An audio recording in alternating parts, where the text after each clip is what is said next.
Hello welcome back to my YouTube channel. ഇന്ന് നമ്മൾ discuss ചെയ്യാൻ പോകുന്നത് നമ്മുടെ പ്രിൻ്ററിനെ കുറിച്ചിട്ടാണ്. പ്രിൻ്റർ എവിടെ നിന്നാണ് വാങ്ങിയത്, എത്ര രൂപയായി, യൂസ് ചെയ്തിട്ട് എങ്ങനെയുണ്ട്, അങ്ങനെ നിങ്ങളുടെ കുറേ ഡൗട്ട്സിനുള്ള ഒരു ആൻസറാണ് ഈ video.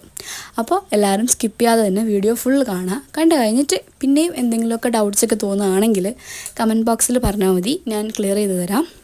Firstly I introduce my printer. ഇത് എപ്സോണിൻ്റെ L3250 മോഡലാണ്. ഞാനിത് ഓഫ്ലൈനായിട്ടാണ് വാങ്ങിച്ചത്. മൈജി ഷോറൂമിൽ നിന്നാണ് ഞാൻ പ്രിൻ്റർ വാങ്ങിച്ചത്. നിങ്ങൾക്കും ഓഫ്ലൈനായിട്ട് നിങ്ങളുടെ അടുത്തുള്ള ഷോറൂമിൽ പോയി നോക്കാം, അല്ലെങ്കിൽ ഓൺലൈനായിട്ടും അവൈലബിൾ ആണ്.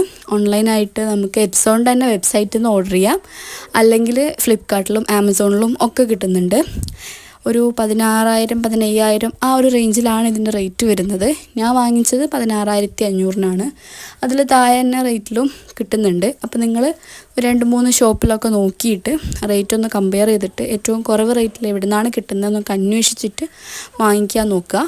പ്രിൻ്റർ വരുന്നത് ഡുവൽ പ്രിൻ്ററാണ്. നമുക്ക് വൈഫൈ യൂസ് ചെയ്തിട്ട് മൊബൈൽ ഫോണിൽ നിന്നും സിസ്റ്റത്തിൽ നിന്നും പ്രിൻ്റ് ചെയ്യാൻ പറ്റും.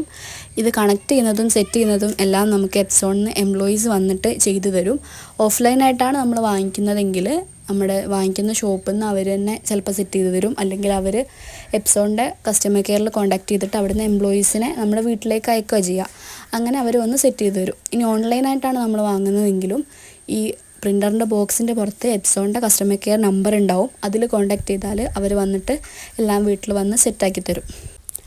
നമുക്കിനി നമ്മുടെ പ്രിൻ്ററിനെ ഒന്ന് ഡീറ്റെയിൽ ആയിട്ട് പരിചയപ്പെടാം. ഏത് പേപ്പറാണ് യൂസ് ചെയ്യുന്നത്, ഏത് ഇങ്കാണ് യൂസ് ചെയ്യുന്നത്, അങ്ങനെ എല്ലാം പരിചയപ്പെടാം.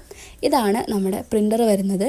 ഇതിൻ്റെ തന്നെ വൈറ്റ് കളറിലും മാർക്കറ്റിൽ അവൈലബിൾ ആണ്. അപ്പോൾ അത് നോക്കിയിട്ട് വാങ്ങിക്കാം. ഇനി പ്രിൻ്ററിൻ്റെ മുകൾ ഭാഗത്തായിട്ടാണ് നമുക്ക് ഈ ഓപ്പറേറ്റ് ചെയ്യാനുള്ള ബട്ടൺസൊക്കെ വരുന്നത്.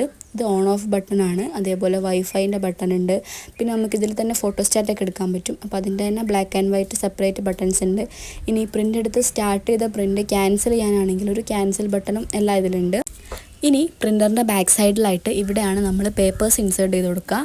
അവിടെ നമുക്ക് പേപ്പറിൻ്റെ സൈസ് അഡ്ജസ്റ്റ് ചെയ്യാനുള്ള ഒരു ഓപ്ഷനും കൂടെ ഉണ്ട്. ആ ബ്ലൂയിലുള്ളത് വെച്ചിട്ട് നമുക്ക് നമ്മുടെ പേപ്പറിൻ്റെ സൈസുകൾ അഡ്ജസ്റ്റ് ചെയ്യാം. നമ്മളിതിൽ ഏറ്റവും മാക്സിമം സൈസ്, പ്രിൻ്ററിൽ യൂസ് ചെയ്യുന്ന ഏറ്റവും മാക്സിമം സൈസ് എന്ന് പറയുന്നത് A4 ആണ്.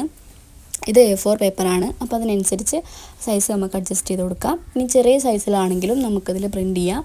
അതും നമുക്ക് അവിടെ സൈസ് അഡ്ജസ്റ്റ് ചെയ്ത് കൊടുത്തിട്ട് എടുത്താൽ മതി. പിന്നെ ഇതിലെയാണ് നമുക്ക് പ്രിൻ്റ് ചെയ്ത് കഴിഞ്ഞ പേപ്പർ കിട്ടുന്നത്. പിന്നെ ഈ ലിഡ് ഓപ്പൺ ചെയ്ത് കഴിഞ്ഞാൽ നമുക്ക് ഈ പ്രിൻ്ററിൻ്റെ ഉള്ളിലുള്ള പ്രോസസ്സൊക്കെ കാണാൻ പറ്റും. പിന്നെ നമുക്ക് എന്തെങ്കിലും പേപ്പർ ജാമാവേ അങ്ങനെ എന്തെങ്കിലും ചെയ്തിട്ടുണ്ടെങ്കിൽ അത് റിമൂവ് ചെയ്യാനും ഈ ലിഡ് ഓപ്പൺ ചെയ്തിട്ട് നമുക്ക് കഴിയും. ഇതാണ് നമ്മുടെ കളർ വരുന്നത്, ഇങ്ക് വരുന്നത്. ഇങ്ക് 4 കളേഴ്സിലുണ്ട്. ഒരു ബ്ലാക്കും 3 പ്രൈമറി കളേഴ്സും ആയിട്ടാണ് വരുന്നത്. ഇതിൻ്റെ ഫസ്റ്റ് ഈ ബോട്ടിൽസ് നമുക്ക് പ്രിൻ്ററിൻ്റെ കൂടെ തന്നെ കിട്ടും. ബാക്കി സെക്ഷൻസാണ് നമ്മളിനി വാങ്ങിക്കേണ്ടി വരിക. അത് നമുക്ക് എപ്സോണിൻ്റെ വെബ്സൈറ്റിൽ അവൈലബിൾ ആണ്, അല്ലെങ്കിൽ ഷോപ്പുകളിൽ നിന്നും വാങ്ങിക്കാം. വാങ്ങിക്കുന്ന സമയത്ത് ഈ 003 എന്നുള്ള കോഡ് മാറിപ്പോവാതെ വാങ്ങിക്കുക. അത് മാറിക്കഴിഞ്ഞാൽ ഇങ്ക് ഫില്ല് ചെയ്ത് കഴിഞ്ഞാൽ പ്രിൻ്റർ ഡാമേജ് ആവും. പ്രിൻ്ററിൽ ഈ പോർഷനിലാണ് നമ്മൾ ഇങ്ക് ഫില്ല് ചെയ്യുക. ഇവിടെ ഇങ്ക് ഫില്ല് ചെയ്യുന്ന സമയത്ത് കളേഴ്സ് അങ്ങോട്ടും ഇങ്ങോട്ടും ഇൻ്റർചേഞ്ച് ആയി പോയാലും നമ്മുടെ പ്രിൻ്റർ ഡാമേജ് ആവും. അപ്പോൾ ഇങ്ക് ഫില്ല് ചെയ്യുന്ന സമയത്ത് നല്ലപോലെ ശ്രദ്ധിക്കുക. ഈ ബോട്ടിൽസ് വെച്ചിട്ട് ഡയറക്റ്റ് നമുക്ക് അവിടെ ഇങ്ക് ഫില്ല് ചെയ്യാവുന്നതേ ഉള്ളൂ. കളേഴ്സ് മാറിപ്പോവരുത്. പിന്നെ കോഡും കളർ കോഡ് 003 മാറിപ്പോവരുത്. അത്രയും ശ്രദ്ധിക്കണം. നമുക്കിനി ഇതിൽ യൂസ് ചെയ്യാൻ പറ്റുന്ന പേപ്പേഴ്സ് കാണാം.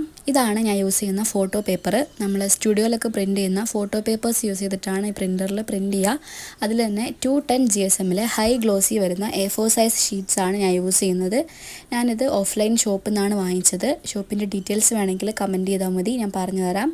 അതേപോലെ തന്നെ നമ്മുടെ പ്രിൻ്ററിൽ യൂസ് ചെയ്യാൻ പറ്റുന്ന മാക്സിമം GSM 220, 230 സംതിങ് ആണ്.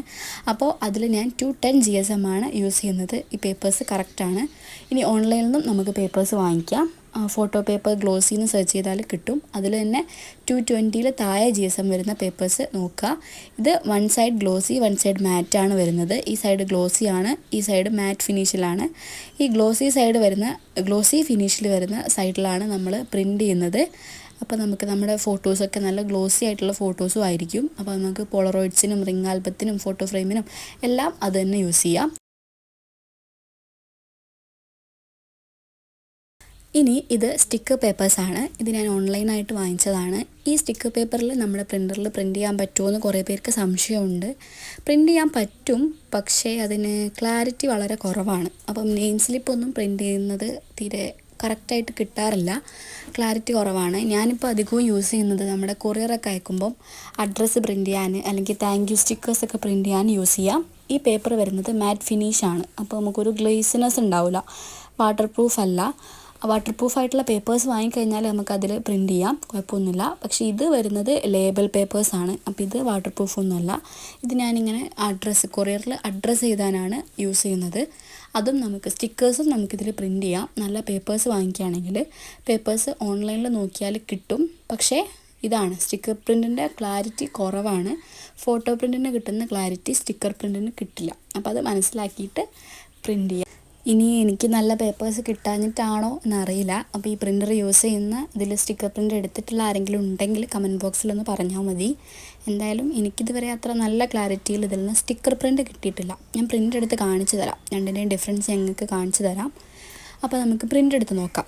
ആദ്യം പ്രിൻ്റർ ഓൺ ചെയ്യുക. ഇതാണ് പ്രിൻ്ററിൻ്റെ ഓൺ ബട്ടൺ. അപ്പോൾ അത് ഓൺ ചെയ്യുക. അപ്പോൾ അത് നമ്മൾ ക്ലിക്ക് ചെയ്യുന്ന സമയത്ത് ഒന്ന് ബ്ലിങ്ക് ചെയ്യാൻ തുടങ്ങും. അപ്പോൾ കണ്ടില്ലേ ലൈറ്റ്, ആ ലൈറ്റ് ഒന്ന് സ്റ്റേബിൾ ആവുന്നത് വരെ വെയിറ്റ് ചെയ്യുക. പിന്നെ നമ്മുടെ ഫോണിൽ എപ്സോണിൻ്റെ ആപ്പ് ഓപ്പൺ ചെയ്ത് കഴിഞ്ഞാൽ അതിൽ പ്രിൻ്റർ ഈസ് റെഡി എന്നുണ്ടാവും. അത് ഈ ബ്ലിങ്കിങ് സ്റ്റോപ്പ് ആയാലേ അവിടെ പ്രിൻ്റർ റെഡി ആവുള്ളൂ. അതിന് ശേഷമാണ് നമുക്ക് പ്രിൻ്റ് എടുക്കാൻ കഴിയുന്നത്. അപ്പോൾ പ്രിൻ്റർ ഓൺ ചെയ്യുക. എന്നിട്ട് നമുക്ക് എപ്സോണിൻ്റെ ആപ്ലിക്കേഷൻ മൊബൈൽ ഫോണിൽ ഓപ്പൺ ആക്കാം. ഇതാണ് എപ്സോണിൻ്റെ ആപ്ലിക്കേഷൻ വരുന്നത്. ഇത് നമുക്ക് ആദ്യം കണക്ട് ചെയ്യുകയൊക്കെ വേണം. അത് നേരത്തെ പറഞ്ഞല്ലോ, എംപ്ലോയീസ് വന്നിട്ട് കണക്ട് ചെയ്യും. ഇതാ ഇവിടെ നോക്കിക്കഴിഞ്ഞാൽ നമ്മുടെ പ്രിൻ്റർ ഈസ് റെഡി എന്നവിടെ കാണിക്കും. എന്തെങ്കിലും ഇഷ്യൂസ് ഉണ്ടെങ്കിൽ അവിടെ പ്രിൻ്ററിൻ്റെ കമ്മ്യൂണിക്കേഷൻ എറർന്നും കാണിക്കും. അപ്പോൾ അത് നോക്കി കറക്റ്റ് ചെയ്തിട്ട് പ്രിൻറ്റ് ചെയ്യാം. പിന്നെ ഇതിൽ കുറേ ഓപ്ഷൻസ് ഒക്കെ ഉണ്ട്. അതിൽ നമുക്ക് പ്രിൻ്റ് ഡോക്യുമെൻ്റ് ആണല്ലോ നമ്മളിപ്പോൾ ചെയ്യുന്നത്. അപ്പം അതെടുക്കുക. ക്യാൻവയിൽ നിന്ന് നമ്മൾ ഡൗൺലോഡ് ചെയ്ത് വെച്ചിട്ടുള്ള ഡോക്യുമെൻ്റ് ഇതിൽ ഓപ്പൺ ചെയ്യാം. അതിൽ തന്നെ സെറ്റിങ്സ് എടുക്കുക. അതിൽ നമുക്ക് സൈസൊക്കെ കൊടുക്കാം. A4, A6, A5 എന്നൊക്കെ പറഞ്ഞിട്ട് ഏത് സൈസാണെന്ന് കൊടുക്കാം. പിന്നെ നമുക്ക് പ്രിൻറ്റിൻ്റെ ക്വാളിറ്റി, ഹൈ ക്വാളിറ്റി വേണോ, ലോ ക്വാളിറ്റി മതിയോ, എത്ര ക്വാളിറ്റിയുള്ള പേപ്പറാണ്, അതൊക്കെ നമുക്ക് അവിടെ സെറ്റ് ചെയ്ത് കൊടുക്കാം. ബ്ലാക്ക് ആൻഡ് വൈറ്റ് വേണോ അല്ലെങ്കിൽ കളർ വേണോ, അതൊക്കെ അവിടെ സെറ്റ് ചെയ്ത് കൊടുക്കാം. സെറ്റിങ്സൊക്കെ കഴിഞ്ഞതിന് ശേഷം ഇവിടെ ഈ ബ്ലൂ പ്രിൻറ്റ് ബട്ടൺ ക്ലിക്ക് ചെയ്താൽ മതി. അപ്പം പ്രിൻ്ററിൽ പ്രിൻറ്റിങ് സ്റ്റാർട്ടാവും. ഇനി ഈ പ്രിൻറ്റിങ് ടൈമിനെ കുറിച്ച് പറയുകയാണെങ്കിൽ നമ്മുടെ പേപ്പറിൻ്റെ GSM-ഉം ഫോട്ടോൻ്റെ ക്വാളിറ്റിയും നമ്മൾ എത്ര ക്വാളിറ്റിയിലാണ് കൊടുത്തത് എല്ലാം വെച്ചിട്ട് നല്ല ഡിഫറൻസ് ഉണ്ടാവും ഓരോ പ്രിൻറ്റും വരുന്ന സമയം. എന്തായാലും ഒരു 10 മിനിറ്റൊക്കെ എടുക്കുന്നുണ്ട്, 5-10 മിനിറ്റൊക്കെ എടുക്കുന്നുണ്ട്. ഇതിപ്പോൾ ഞാൻ ടൈം ലാപ്സിലെടുത്ത വീഡിയോ ആണ്. ശരിക്കും നല്ല സമയം എടുക്കുന്നുണ്ട് കേട്ടോ പ്രിൻറ്റ് വരാൻ. ഇങ്ങനെയാണ് അപ്പോൾ ഇതിൽ നമ്മൾ പ്രിൻ്റ് എടുക്കുന്നത്. ഇനി നമുക്ക് ഈ പ്രിൻറ്റിൻ്റെ ഫോട്ടോ പ്രിൻറ്റിൻ്റെയും സ്റ്റിക്കർ പേപ്പറിലെടുത്ത പ്രിൻറ്റിൻ്റെയും ക്ലാരിറ്റിയിലുള്ള ഡിഫറൻസ് കാണിച്ചു തരാം. ഇത് ഫോട്ടോ പേപ്പറിലെടുത്ത ഗ്ലോസി പ്രിൻ്റാണ്. ഇത് അത്യാവശ്യം നല്ല ക്ലാരിറ്റിയിൽ തന്നെ കിട്ടിയിട്ടുണ്ട്. നമ്മളിനി ഫോട്ടോസ് പ്രിൻ്റ് എടുത്താലും ഇതേ ക്ലാരിറ്റി തന്നെ നമുക്ക് കിട്ടും. ഇതിപ്പോൾ ടെക്സ്റ്റ് ആണല്ലോ പ്രിൻ്റ് എടുത്തത്, ഫോട്ടോസ് പ്രിൻ്റ് എടുത്താലും ഇതേ ക്ലാരിറ്റിയിൽ തന്നെ കിട്ടും. ഇനി സ്റ്റിക്കർ പേപ്പറിലെടുത്ത പ്രിൻ്റ് കാണിച്ചു തരാം. ഇതാണ് സ്റ്റിക്കർ പേപ്പറിലെടുത്ത പ്രിൻ്റ്. ക്ലാരിറ്റി ഉണ്ട്, നമുക്ക് ടെക്സ്റ്റൊക്കെ നല്ല ക്ലിയർ ആയിട്ട് വന്നിട്ടുണ്ട്, കളറൊക്കെ പെർഫെക്റ്റ് ആണ്. പക്ഷേ ഫോട്ടോ പേപ്പേഴ്സിൻ്റെ അത്ര ക്ലാരിറ്റിയിൽ നമുക്കിത് കിട്ടുന്നില്ല. ഇതേപോലെ വരുന്ന എല്ലാ പേപ്പേഴ്സും നമുക്കിതിൽ യൂസ് ചെയ്യാം. ഓൾമോസ്റ്റ് എല്ലാ ടൈപ്പ് പേപ്പേഴ്സും നമുക്ക് യൂസ് ചെയ്യാം. ഇപ്പോൾ ചാർട്ട് പേപ്പേഴ്സൊക്കെ ഇല്ലേ, നമ്മൾ ബ്രൗൺ ചാർട്ടൊക്കെ, അതിലൊക്കെ ഞാൻ പ്രിൻ്റ് എടുത്ത് നോക്കിയിട്ടുണ്ടായിരുന്നു. അതൊക്കെ നമുക്ക് യൂസ് ചെയ്യാം. പക്ഷേ 220 GSM-ൽ താഴെ ആയിരിക്കണം. പിന്നെ ഓരോ പേപ്പേഴ്സിൻ്റെ ഡിഫറൻസ് അനുസരിച്ച് പ്രിൻറ്റിൻ്റെ ക്വാളിറ്റിയിലും ഡിഫറൻസ് ഉണ്ടാവും. ഇതാണ് നമുക്ക് ഏതൊക്കെ പേപ്പേഴ്സ് യൂസ് ചെയ്യാം എന്ന് ചോദിച്ചാൽ ഇതാണ്. പേപ്പേഴ്സ് ഏത് വേണമെങ്കിലും യൂസ് ചെയ്യാം. പേപ്പറിൻ്റെ ക്ലാരിറ്റിക്ക് അനുസരിച്ച് പ്രിൻറ്റിൻ്റെ ക്ലാരിറ്റിയിലും ഡിഫറൻസ് ഉണ്ടാവും. അപ്പം ഏകദേശം ഡൗട്ട്സൊക്കെ ക്ലിയർ ആയെന്ന് വിചാരിക്കുന്നു. ഇനി എന്തെങ്കിലും സംശയങ്ങളൊക്കെ ഉണ്ടെങ്കിൽ കമൻറ്റ് ബോക്സിൽ പറഞ്ഞാൽ മതി, ഞാൻ ക്ലിയർ ചെയ്ത് തരാം. വീഡിയോ ഇഷ്ടപ്പെട്ടാൽ ചാനൽ സബ്സ്ക്രൈബ് ചെയ്യുക, ലൈക്ക് ചെയ്യുക, ഷെയർ ചെയ്യുക, നിങ്ങളുടെ അഭിപ്രായങ്ങളൊക്കെ കമൻറ്റ് ചെയ്യുക. അപ്പോൾ താങ്ക്സ് ഫോർ വാച്ചിങ്.